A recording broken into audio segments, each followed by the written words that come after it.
Welcome to the Film Florida podcast. I'm John Lux, and I'm the Executive Director of Film Florida. Before we get to our interview, if you're not already a member of Film Florida, please consider joining at filmflorida.org. Please also consider going to our website and donating $20.25 for our 2025 fundraising campaign. Visit the Film Florida merchandise page at filmflorida.creator-spring.com to purchase Film Florida t-shirts, sweatshirts, coffee mugs, and more. All merchandise proceeds go to the Film Florida Filmmaker Grant and Scholarship Fund. Saul Blinkoff is a filmmaker and former Florida resident who has worked for numerous high-profile clients including Disney, DreamWorks, and Netflix. He was a Disney Animator on the films Pocahontas, Hunchback of Notre Dame, Mulan, and Tarzan, and directed Winnie the Pooh, Kronk's New Groove, and the hit show Doc McStuffins, and also produced the award-winning DreamWorks series Madagascar, A Little Wild.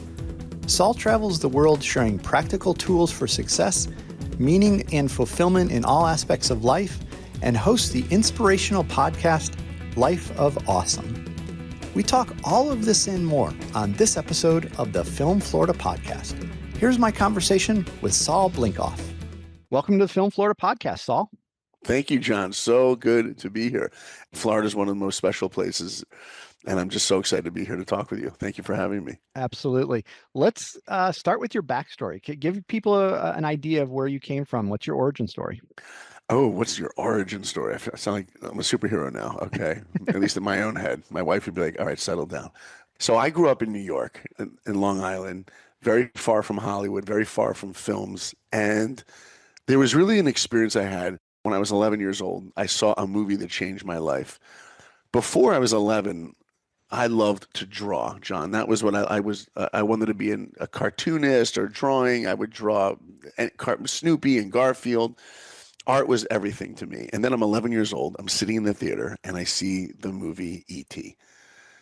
And it changes me forever, even to this day. By the way, I was at the Hollywood Bowl last night watching John Williams' tribute. And when they played that score, my daughter leans over to me and says, "Dad, how does that make you feel?" And I said, like I'm 11 years old. It takes me right back. But I see that movie, and what was so powerful about that movie for me, and I'm sure for many people, and probably for you as well, John, you saw that in the theater, I'm sure, was the main character was the smart one. The kid was the one who was mostly in control. It was the adults that were oblivious, right? And, Elliot has an older brother and a younger sister. I had the same. I was also middle child. My parents were also divorced, just like Elliot was, Elliot's parents. And I felt unseen at times. And I just saw a story that just made me feel empowered to be a kid. Now, put that aside, what the story was, just the way that Spielberg told it and the emotion of a family and the craft of filmmaking. And of course, the score from John Williams, it changed me. So I wanted to be a filmmaker after that. I went to the library, got books on cameras, lenses, storyboarding, because I found out that's what Spielberg did every weekend. So I got my twin sister, my older brother, and we started making movies, murder movies, monster movies. I remember we went I made a kidnap movie with my sister. I tied her up to a tree really tight. Afterwards, we go into the house to watch the movie. My mom says to me, "I like the movie, but where's your sister?" I said, "She's still tied to the tree. What's wrong?" So I knew I was going to be a director one day. And then I get to high school. Somebody comes up to me in high school and they said, "Well, what are you going to do when you get out of high school?" I said, I'm going to be a filmmaker.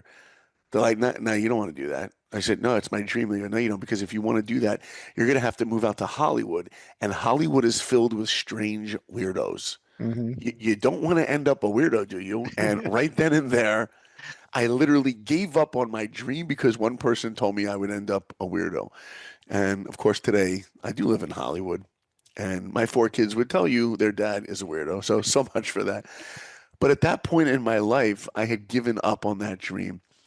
And even telling you that story right now, John, it's amazing to me how many times in our lives we have a goal, a dream, something we want to accomplish, and we allow another person to change the trajectory that we're on and allow us to believe in ourselves or not. We give other people that control, and that can be a tragic disaster. And so I gave up on filmmaking. My parents were like, what are you going to do? I'm like, well, I'll go back to drawing.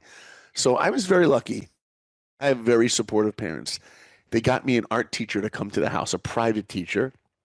She would teach me to draw, painting, pastel, drawing from life. She was an amazing, amazing teacher. As a matter of fact, she told me once, bring a sketchbook to a restaurant. And if you're sitting at this cafe and you're waiting for your food, draw people around you. So that's exactly what I did. And I would draw people from life. I brought my portfolio to her and I showed her later what I had drawn. She says, I like all the drawings, but I noticed that all the people you drew, they don't have hands. She says, did they not have hands at the restaurant? And I said, no, they had hands. She goes, well, why didn't you draw them? I said, well, because drawing hands is difficult. She goes, oh, it's difficult? Here's your homework. For the next 6 months, you're going to draw your hand from a different position every single night. And in 6 months, I got really good at drawing hands. And she taught me one of the most valuable lessons in life. And for everyone listening right now, you can forget everything I've said up until now. You want to walk away with one mindset to apply to your life. And by the way, this is also a good mindset to keep in our lives, which is if you're ever listening to a podcast or a TED Talk or reading a book or hearing any wisdom from any source, we must have the goal to hear something that is going to change the way we think. Because if you listen to a podcast and all you are at the end of it is 40 minutes older, you've wasted your time. Because the goal has to be, how do I change my mindset? How do I get something new? But if all you've done is change your mindset, you've wasted your time.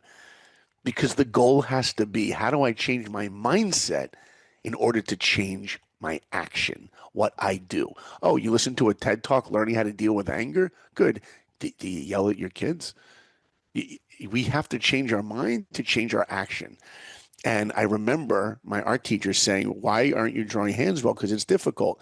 And I'm going to tell you a quick story. And I know that, John, you are going to appreciate this story. Like, forget everything I've said up until now. John, this one's for you. Again? This is for you. Okay. And people that can't see John, you'll see why in a minute. John, there is a true story told of the greatest basketball player that ever lived. And I know you know who he is. And if anyone's listening and you think it's LeBron, please shut off the podcast now and go find yourself another podcast, okay? So, true story told about Jordan. He's in the NBA the first year. He's already Air Jordan. The sneakers were already being made before he even stepped on the court. And by the way, little plug, if you haven't seen the movie Air with Ben Affleck and Matt Damon, it's a great movie, right, John? Great soundtrack, takes us back. Go see that movie. But true story told about Jordan. He's playing and he's doing well. Sports Illustrated writer comes up to him after one of his first games and says, Michael, you are a scoring machine, but your defense is a little weak. You know what Jordan could have said to him? Dude, I'm Michael Jordan. Your kid probably already has my posters up over his wall. He's probably wearing my sneakers. Could you get out of my face? But that's not what Jordan said. You see, years later, Jordan said it in an interview that when he heard that Sports Illustrated writer tell him that he had no defensive game, Jordan heard one thing. Then I guess I better work harder on defense. And 2 years later, one player was named Defensive Player of the Year, number 23, Michael Jordan. What made him awesome, what made him the best and the GOAT of all time, is that he had a singular mindset. How do I turn my weakness into my strength? That's the tool we need to apply to every aspect to our lives. Because Jordan may have been the greatest basketball player that ever lived, but what kind of father is he? What kind of husband was he?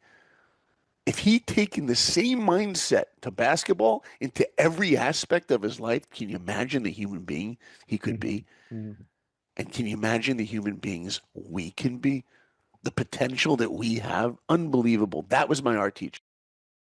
She said, take your weakness and turn it into strength. And by the way, those of you who don't know why, John has behind him an NBA world champions Bulls banner with all 6 years on there, and many other Chicago Bulls things going on there. And we talked earlier about his love of Michael Jordan, so I had to give that to you, John. Nice plug. Nice Nice plug. plug for our So boy. you go from your art teacher, your private art teacher, to wanting to be a Disney animation intern. Talk a little bit about that story. Yeah, you got it. Well, you know what happened was after I was geared on being an artist, I went to another movie that changed my life. I see the movie The Little Mermaid, and I'm watching the screen, and everything comes clear for me. It's my love of drawing, my love of filmmaking, put it together animation. And plus, I find out that Disney had a studio in Orlando, Florida. I don't have to go out to LA. So there I was, a junior in high school, and I knew that my dream was to become a Disney animator. I just had one problem. I had no idea how to do it. Mhm. But I did have the most supportive mom in history. So my mom flew me from New York to Disney World, walking me around Disney World, asking all these Disney cast members, right? That's what they call their employees, how her son could become a Disney animator. It was actually very embarrassing. We're getting on the It's a Small World boat ride. And the Disney lady's like, how many of your party? We're like 2. We're stepping on the boat. My mom's like, by the way, my son wants to be a Disney animator. Can you help him? The lady's like, ma'am, this is a boat ride. Like, we don't hire animators here. She goes, but if you want your son to work at Disney, he's got to go to the Disney casting building. It was literally 5 minutes away from where we were at Disney World. I know you know the building, John. Incredible. So we Mhm. go to this building. And for those of you listening who have never seen this building, can you guys imagine what a Disney office building must look like? It was whimsical, beautiful. The doorknobs looked like the ones from Alice in Wonderland. They were made from brass, the ones that could talk in the movie, and they had their faces on there. I open up these doors. I walk into this atrium. There are gold statues of Mickey, Donald, Pluto, Goofy. Even the air in there was like, had a smell. Like Disney has it, there's like pixie dust in the air, you know? I walk up this ramp. I go for the interview. The Disney lady says, can I help? And I said, yeah, my name is Saul. I'm from New York. My dream is to become a Disney animator. She says, well, we don't hire those here. I said, well, who do you hire? She goes, well, we hire people that work the rides. You know, people that make the Dumbo ride go up. And I'm like, that's not my dream. She goes, well, hold on a second. She leaves the room, comes back in 2 minutes later, and hands me a piece of paper, which became the most valuable piece of paper I have ever held in my hands. It was a list of 8 schools, 8 art schools that Disney recruits their artists from. And she looked at me and she said, if you want to be a Disney animator, you need to go to one of these schools. Boom. That was the recipe, the equation I was looking for. Saul plus go to one of these schools will equal dream. So I ended up going to the Columbus College of Art and Design in Ohio. It was a very competitive time. There was no Pixar then. There was no DreamWorks then, right? And if you wanted a job in animation, Disney was the best. And I went to this school, very competitive. First week in school, a Disney representative comes from the Disney studios to our school, stands on a stage. His name was Bill Matthews. He was one of the original animators on Sleeping Beauty in the 50s. Wow. And he stands on this stage, and our auditorium is filled with hundreds of students, every freshman, sophomore, junior, and senior. And he looks out to us and he says, before I tell you how to get into Disney, show of hands, he says, how many of you want to be Disney animators? Every hand went up. And he said, well, just so you know, out of the 500 of you in this room, maybe, just maybe 4 of you will ever work there. That's how competitive it is. And I remember when he said that, I remember thinking one thing. I wonder who the other 3 are going to be. Because in life, you either believe in yourself that you can accomplish or you don't. And I did. I believed in myself at that point. And I ended up getting a portfolio together. I sent it into Disney my sophomore year. He said, in order to get into Disney, you got to get the internship. No internship, no Disney. And by the way, for those of you listening, you might think a Disney animation internship is how well do you draw Mickey Mouse? How well do you draw cartoon characters? You're not allowed to have any cartoon characters in your portfolio. It has to all be drawings of humans and animals from life. They want to see that you can capture a gesture, a mood, storytelling in just a quick sketch and to tell a story. And I got those drawings together my sophomore year, sent it in, and I got rejected. And then I sent my portfolio again my junior year, and I got rejected again. And that was a tough time for me because my best friend Andy got in, and I didn't. And I felt like a loser. I felt like even though my passion and my heart is that I want this dream, maybe I'm just not good enough. And I decided to do something to take that feeling of being a failure away. And I gave up. I literally gave up on the entire dream. It was a very difficult time. I said, you know what? It's for talented people. It's for people like Andy. It's not for me. And then I saw a third movie that changed my life. Let's see if you know your movies, John. This movie is a true story about a guy who's 5 feet tall. He doesn't have an ounce of athletic ability, and he wants to play football at Notre Dame. What movie? Oh, that would be Rudy. There you go. Great movie, right?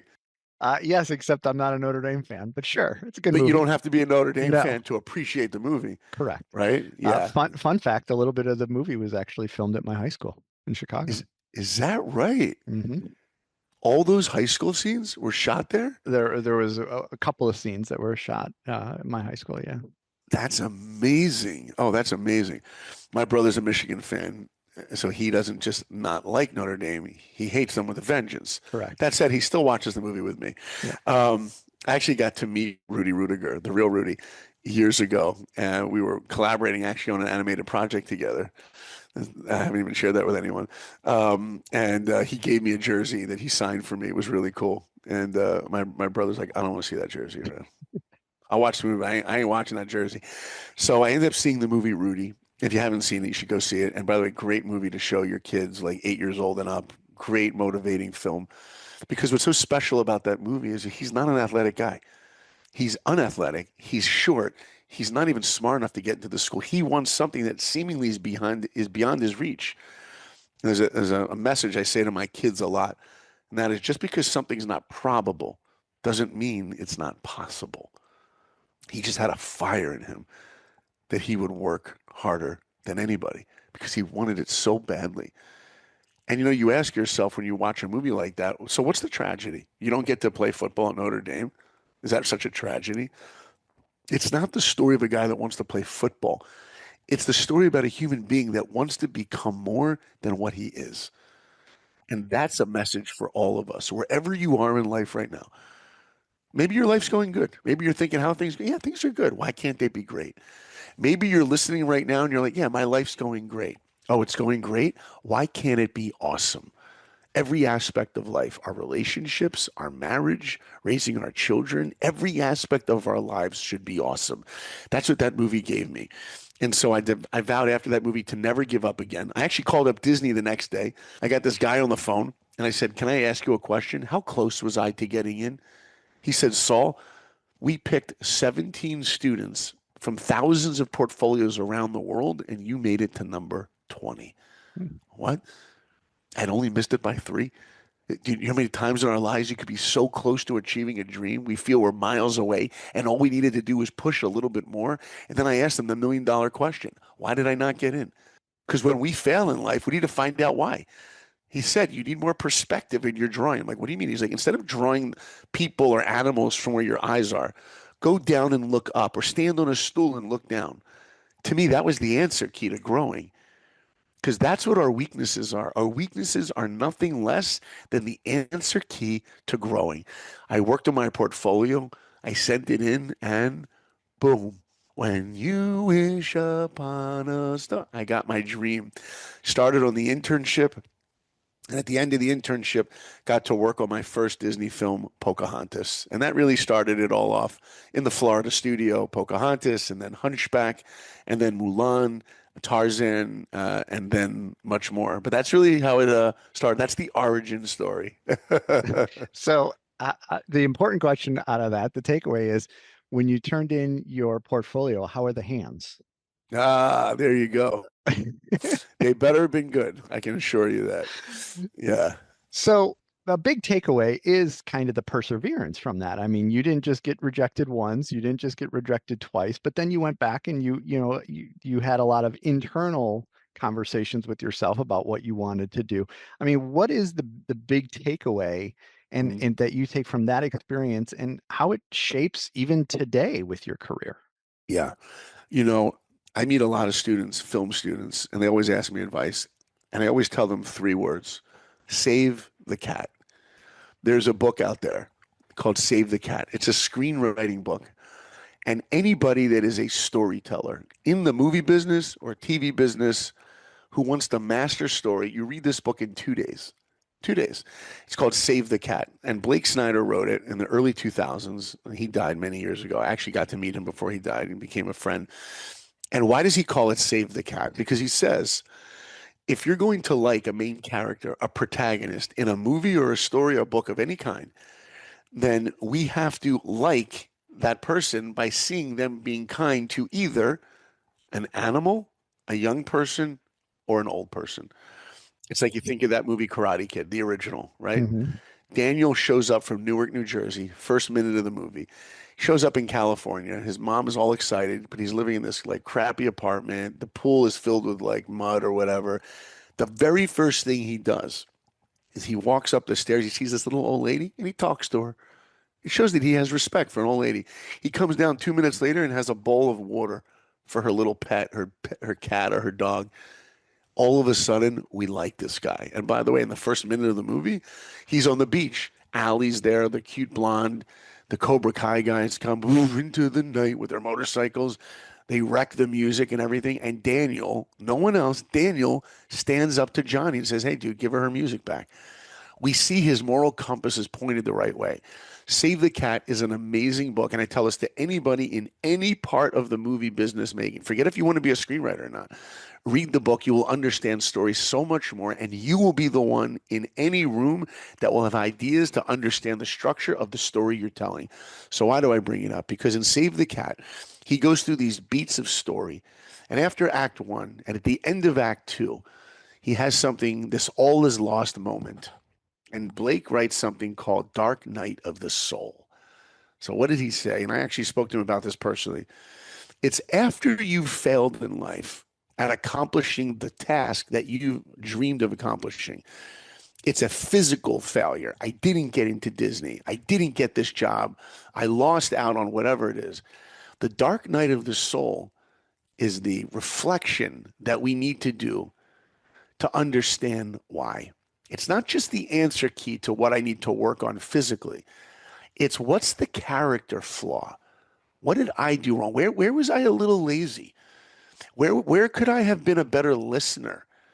You know, like we've been in the workplace a long time, John. And, you know, I'll give you just one quick story. I was directing a Disney movie, Winnie the Pooh. This is like early 2000s. And the movie became a big hit for the company, Walt Disney Springtime with Rue. And after that, me and my other director, co-director, we were brought into a meeting once because there was another group of directors that were struggling on their movies. This was a great, exciting time for me. We came into this conference room, and there was like 4 directors from different movies who were all working, and we would come together to help each other out.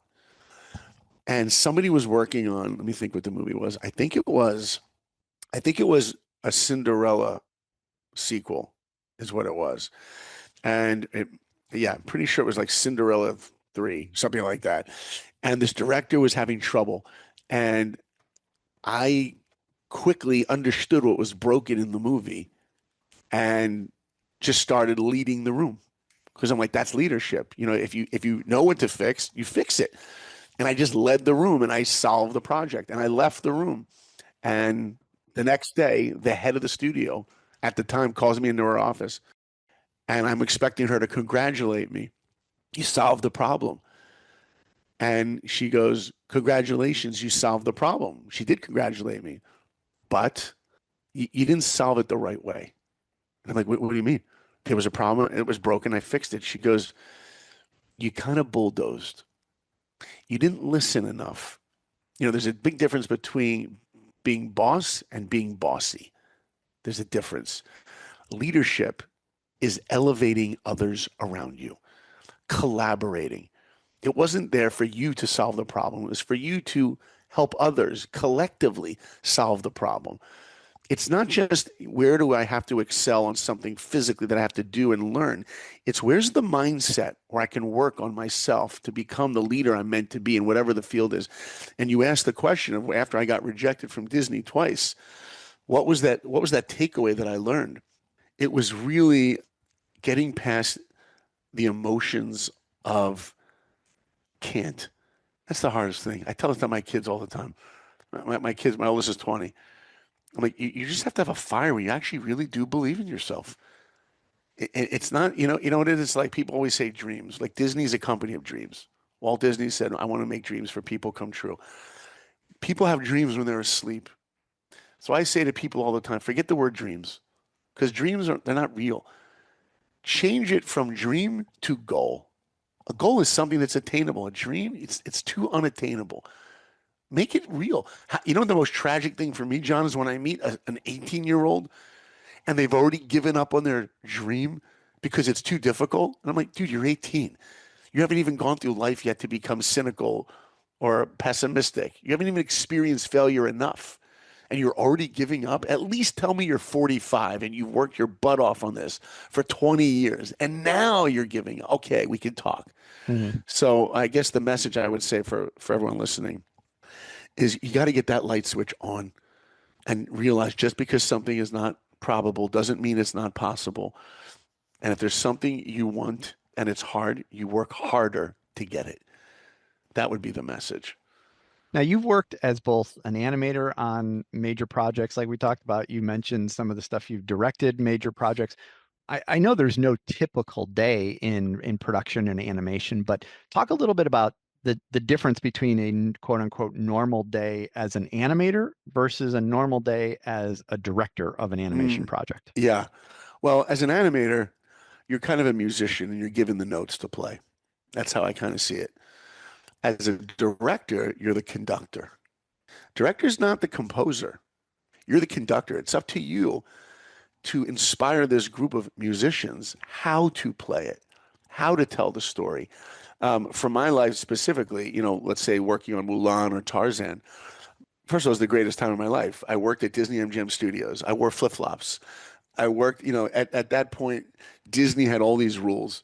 You may recall some of this, John. They had these rules of if you worked in the parks and you were a man, you couldn't have facial hair. If you were a woman, you couldn't have earrings that hung past your ear. It had to be a stud. You couldn't have any shown tattoos. You couldn't have any colored streaked hair. They had what was called the Disney Look Book. And Walt wanted a clean-cut American look. Today, those rules are out the window and anything goes. I think now it's more tattoos and more piercings and more color, the better. But at least at that time, they were specific, unless you worked at Disney Animation. We could look like anything we wanted because we were in the parks, but we weren't really. So it was like a license to get away with anything. We would drive the golf cart at night through the studios, through Catastrophe Canyon. We would do like crazy stuff. It was such an amazing time. But as an animator, your job is you sit at your desk and you're given a scene and you have to be an actor, but with a pencil, right? It says in the script, Shang, or Aladdin, does this thing with an apple, rolls it down his sleeve. So you go into a conference room and you have to act out that scene and set up a camera and act it out or do sketches. We call them thumbnails and figure out the scene and the acting. And then you animate it, you show it to your boss and shows it to the director. And it was actually during Mulan, they posted once that they were looking for scratch track voices for the movies. And this is what you've done throughout your career, John, working in audio and all the things that you've done. The actors who did the voices for Mulan, Eddie Murphy or Donny Osmond or Ming-Na Wen, they all lived in LA. And so while we were in the Florida studio, we were recording our voices as temporary scratch track, we called it. And they had an audition process for that. So I auditioned for Shan Yu, the villain in Mulan, and I got the role. So remember, my voice is not in the movie, but I'm the voice that they edited the storyboards to, or that they even at times animated to, because they couldn't get Miguel Ferrara, who did the voice for Shan Yu. He's also the villain in RoboCop, to come in. So I'll give you a couple quick lines here. A little girl will be missing her doll. We should return it to her. Or how many men does it take to deliver a message? Right? There's like little lines from Mulan. But what happened? Thank you. But what happened for me is when I went into the recording studio with Tony Bancroft and Barry Cook, the directors of Mulan, they were directing me the way they would any actor. And after those sessions, I left there and I said, I don't want to animate anymore. I want to be a director, like I did when I was a kid, making movies with my brother and sister. And that's when I started a new trajectory, a new dream, a new goal to become a director. And the first movie I directed, well, actually, I left Disney after 6 years, went to MTV in Manhattan, directed a show there called Spy Groove, an animated show. That's where I really got my directing chops. And then returned to Disney, then moved out to LA and was directing Winnie the Pooh Springtime with Rue, which was an incredible experience because I wanted to make this Winnie the Pooh film be reminiscent of the featurettes that Disney made in the 60s. Mm-hmm. And I fell in love with these characters and that old style animation, but we were painting digitally. But even if you're painting digitally, how do you make it look like it was hand painted in watercolor, like those old E.H. Shepard drawings that inspired the Disney animators in the 60s? And it was a trick. But for me as a director, I always say you wear all the hats. You have to be an expert in color and music and camera and every aspect of filmmaking. But as a leader, you have to empower others with a vision and inspire them to be able to come together. It's the most unifying experience. It really is, to be able to create a film.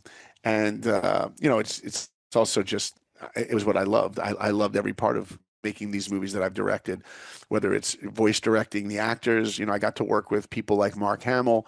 I got to direct him at one point, James Woods, like great actors and great people, just incredible. And then being on a scoring stage of a movie I'm directing with an 80-piece orchestra, with a composer, and just sitting there hearing the themes for our story for the first time live, like just incredible moments. But at the end of the day, there comes a day where the movie is over and you can't do anything else. And everyone who's listening, who's in any kind of production, you know what I'm talking about. There's that moment when you're done. Mm-hmm. You can't add one more camera move. You can't affect one more audio mix, nothing. And there's going to be a day where you're going to watch that movie or that show or whatever you just created. Are you going to love it, or are you going to wish, that one more, if I could have just put one more camera move in? That's why whatever the parameters we have in production, we must push ourselves to work right up into the line. Because the time we're given in production to problem solve, we have to utilize all that. By the way, when I was at Disney as an animator, you'll appreciate this, John. When I was an animator working on Mulan, we would have screenings of our film in one of the Disney, actually, I think it was actually the Disney Ideas Theater that was right there. Yeah. It's right near the animation tour. Remember that theater? Yeah. It was connected to you guys. Yep. And we would screen our movies there. So I remember 4 times a year, we would screen the movies. The directors would screen it for all of us animators so we could see it in a theater where it was at. The movie wasn't done. And we were a cynical bunch of animators. Like, we were a cynical bunch. I still remember when Toy Story was being produced and John Lasseter brought it to the Florida studio, and we all went in. It was like Monday morning, 9 a.m., a bunch of cynical animators. We all had our hot coffees, and we're like, what is this computer animation crap going to be? Like, we've heard, like, what is this? And we're like, who wrote the songs? Who wrote the music? And they're like, it's not a musical. We're like, not a musical. Dude, Disney, we make musicals here. Alan Menken is rules, right? And we go in there, and after the first, 5 minutes of Toy Story, there's a scene where the army men go down with their like walkie-talkies to go find out what the new toy is, and they're reporting back to Woody, who's up in the bedroom. And just as the mom opens the door, she steps on one of these army guys. Now, of course, right before she opens the door, they're like moving around. But as soon as she opens the door, they freeze into that pose that we all know from kids having the toy. And then she steps on one of them, and he's frozen, like mangled. She walks on, and after she walks away, they come back alive, and he's injured, like in battle. And the other ones, you got to go. And he's like, go on without me. And this platoon Vietnam music comes in. It's really dramatic. And I remember the entire theater erupting in laughter. And we were forever changed. None of us wanted to make an Alan Menken musical after that. We wanted to go work at Pixar. That was the biggest movie that changed the world of animation, was Toy Story. By the way, the next one was Incredibles, another story. But let's go back to that theater. When we were making Mulan, the directors would show us the movies, and then we would laugh and whatever, but we go back to our desk to animate. And I will never forget, we would just tear down parts of the movie. Oh, I don't know why they did this in the movie, and I don't know why they have this character and this song. And I remember when I became a director, the first thing I did after the very first screening I ever had with my team years later is I got up and I said to them, if you have any ideas to make this movie better, please don't go back to your desk and share it with each other all day. You can do that. But what I urge you to do is let us, the directors, know your ideas. And so we set up a suggestion box, an anonymous box that after every screening, any artist could come by and put any idea they had. And we also said to them, you want to be anonymous? Throw it in the box. You want to come to our office? Knock on the door and come tell us your idea. A great idea can come from anywhere. And you always don't need to be the person that has the great idea to fix something. Part of having a great idea is knowing where something's broken. Mm-hmm. Just being able to point out a flaw. Someone else can fix it. You don't have to solve every problem. But that's one of the most beautiful parts of collaboration, especially in leadership as a director, is you have to have the humility to be more than open to hearing advice and ideas and criticism from your team, you know? Yeah. Well, as anybody with a kid the age of my son, who is 13 now, we've probably all watched pretty much every episode of Doc McStuffins. Oh, yeah. So tell us about Doc McStuffins in your time there. Well, thank you for bringing that up. Yeah, that was just an amazing time for me. You know, I started in movies, and after I did a lot of movies and then directed movies, I had no real goals of television. I did a television show at MTV, like I said at one point, but I really had no goals in television. And then my manager calls me up one day and he goes, I got a job offer for you. Would you move to Ireland? I'm like, what? I'm like, dude, I have 3 kids under the age of 6, right? He's like, it's the #1 show in the world. They need a director. I think you'd be great for it. So I come home, I say to my wife, honey, Disney's calling. They got this show. She lights up, big smile on her face. And I go, but it's in Ireland. Wah, wah, you know? So we talk about it and we're like, you know what? The kids are young enough. And we always said our life is an adventure. You don't know where you're going to go. I mean, John, you were in Chicago and now you're in Florida. I mean, who knows what's next? Mm-hmm. And so we took it. And Doc McStuffins was entirely produced in Ireland. And we went for 1 year. And the reason that is, by the way, is there's tax incentives for overseas animation. As a matter of fact, most of the show was actually animated in China. I go to Ireland just to create, let's say, the recipe for the show, and then that gets sent to China where it's actually animated. So, you know, Wow. Simpsons was made in South Korea. Most people don't know. All of it made in South Korea. A lot of it's done overseas.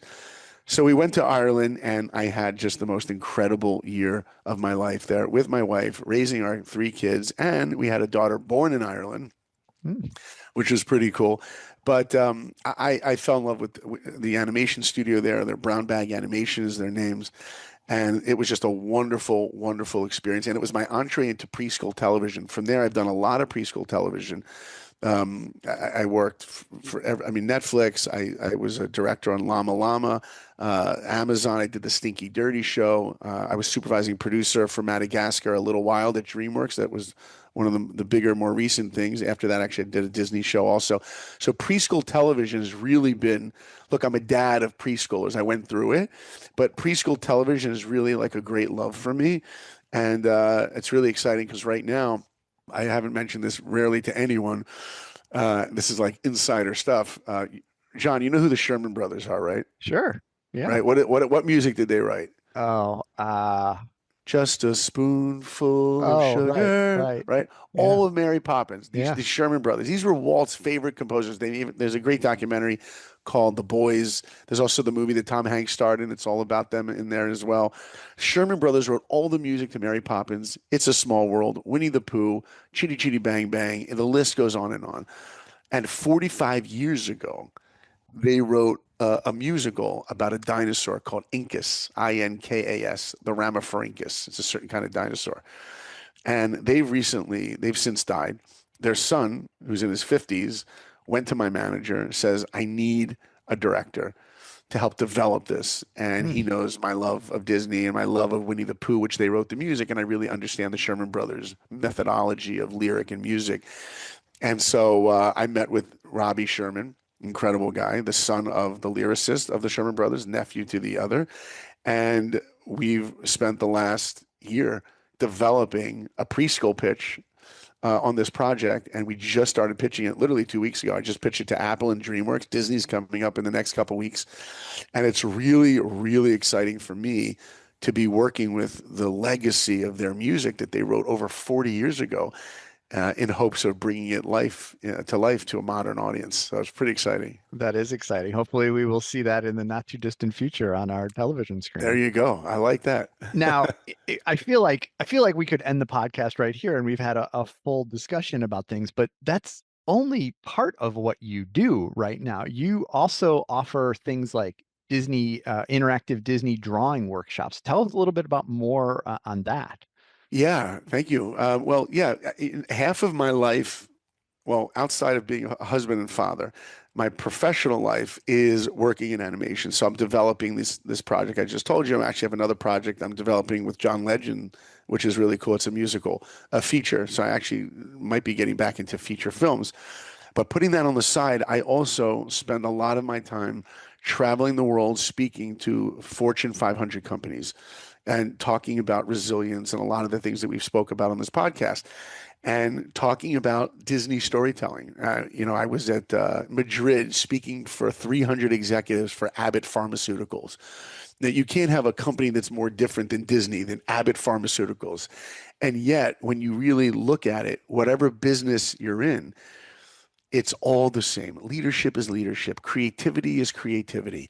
Taking a risk and growing and figuring out how we can grow in whatever position. It's all the same. It doesn't matter the business. And I've had a lot of great feedback as I've shared a lot of these stories and methodology to these Fortune 500 companies. And I love being on that stage as an inspirational and motivational speaker to share with people these ideas that are game-changing ideas, not just for making a living, but for making a life. And one of the things I do, like you mentioned, is the workshop.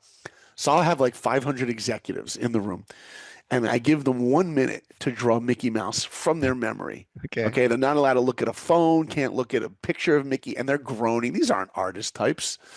And they're like, oh my gosh, I can't do it. I'm like, believe me, you can try. And they try for 1 minute, and they do these terrible drawings. And I go, take your little drawing and put it underneath the stack of paper. And then I got Disney music playing. I make it fun and interactive. And I teach them the exact Disney method that Disney taught me the first day on my internship on how to draw Mickey Mouse. I teach them the exact same way. Mhm. And then 35 minutes later, they're looking at these drawings, and I have the Disney music queued up, and it's awesome. And they're looking at the drawings, and they cannot believe what they were able to do. And in that moment, I say to them, now take out the first drawing you did, quote unquote, first drawing you did.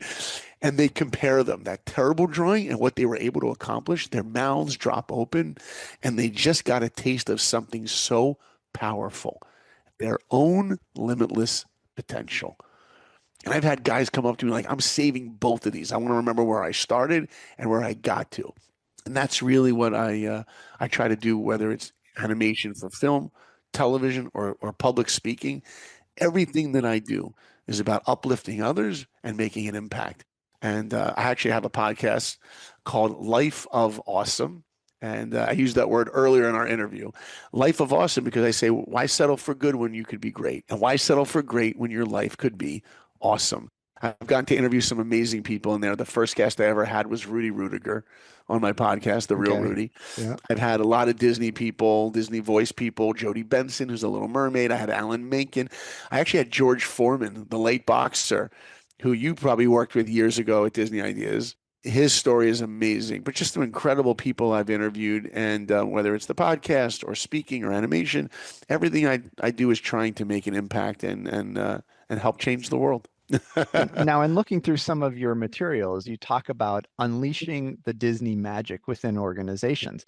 I think you've talked about what some of that magic is, but like talk about the gratification of executing animation versus the gratification of being able to see organizations implement some of the things and improve based on your Yeah, yeah. suggestions. Well said, well said. One of the things I constantly go to is when I think of the Disney organization, look, I'm a nostalgist. I love Walt Disney, I love what he stood for.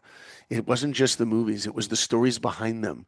Little stories that many people may not know. For example, he was at Griffith Park before Disneyland was even created. He's sitting on a bench eating Cracker Jack. His two kids are on the merry-go-round. And he says to his wife, you know, it'd be great if there was a ride that we could do together. I'm not going to go on that merry-go-round. I wish there was a place where we could do stuff together. And all of a sudden, a light bulb goes over his head. He goes, I know, I'll create it. And he creates the very first theme park, not amusement park. Before that, there were amusement parks. Right. He creates the first theme park. So what's the difference? Amusement park, there's a goal. You should be amused. A roller coaster, a merry-go-round, that's amusement. A theme is a story. And Walt, when he was creating Disneyland, he showed, it's a beautiful story, he showed the investors the plans for Disneyland. And one of the investors is like, wait a minute, Walt, you said there was going to be a roller coaster. And he's like, yeah, there is. It's this Matterhorn. And they're like, yeah, but shouldn't it be in the front of the park? He's like, no, I got something better for the front. They're like, what ride? He's like, no ride. Main Street, USA. They're like, Main Street? This is what we're investing in, a street? He's like, no, you don't understand. When people come into this park, they're going to walk in as a family together. You're going to walk down a street together, and there's going to be a penny arcade and a barbershop quartet and an ice cream shop, just like the way Walt grew up in Kansas City. He loved America. He loved Main Street. Every little town had a Main Street. Mm-hmm. And he's like, when you get down the street, you might go, someone to go to the teacups or someone's going to go on this and that, but at least we're going to start together. And that's a beautiful thing when you go into any Disney park and you see you're together. There's that castle. And when you leave, no one runs out of Disney.